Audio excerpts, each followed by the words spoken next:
Cook and food থেকে সবাইকে স্বাগত জানাচ্ছি। আশা করি যে যেখান থেকে ভিডিওটি দেখছেন পুরো ভিডিওটি দেখে নেবেন। আজকে বেগুন পোস্ত করে দেখাবো। তার জন্য দুটো বেগুন নিয়েছি।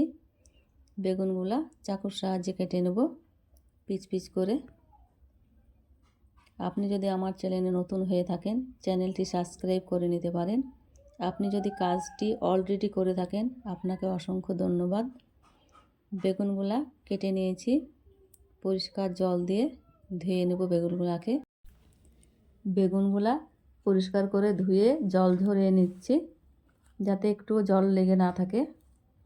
বেগুনের ওপর দিয়ে হলুদ গুঁড়ো, স্বাদ মতো লবণ দিয়ে ভালোভাবে বেগুনের সঙ্গে মশলাটা মাখিয়ে নিচ্ছি। এইভাবে ভালোভাবে মাখিয়ে নিতে হবে। গ্যাসে ফ্রাই প্যান চাপিয়ে সরিষার তেল দিয়ে দিলাম। ওই তেলে বেগুনগুলাকে ভেজে নেব। সব বেগুনগুলাই আমি একবারে ভেজে নেব। হালকা আঁচে বেগুনগুলা ভেজে নিতে হবে। এদিকে পোস্ত, কালো সরিষা, কাঁচা লঙ্কা একসঙ্গে বেটে নেব। বেগুনের একদিক ভাজা হয়ে গেছে, উল্টিয়ে নিচ্ছি। আপনি যদি আমার চ্যানেলে নতুন হয়ে থাকেন চ্যানেলটি সাবস্ক্রাইব করে নিতে পারেন। আপনি যদি কাজটি অলরেডি করে থাকেন আপনাকে অসংখ্য ধন্যবাদ। বেগুনগুলো আমার ভাজা হয়ে গেছে, এবার তুলে নিচ্ছি। ভিডিওটি যদি আপনাদের ভালো লেগে থাকে বন্ধুদের সঙ্গে শেয়ার করে দেবেন বেশি বেশি করে। ওই বেগুন ভাজার তেলে পেঁয়াজ কুচি দিয়ে দিলাম, হালকা করে ভেজে নিচ্ছি।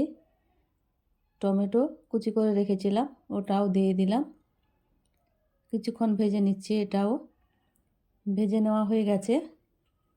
ওপর দিয়ে লবণ, স্বাদ মতো লবণ, লঙ্কার গুঁড়ো, জিরের গুঁড়ো, হলুদের গুঁড়ো, আদা রসুনের পেস্ট হাফ চামচ, কিছুটা জল মশলাতে দিয়ে ভালোভাবে কষিয়ে নেব। ভালোভাবে কষিয়ে নিয়েছি।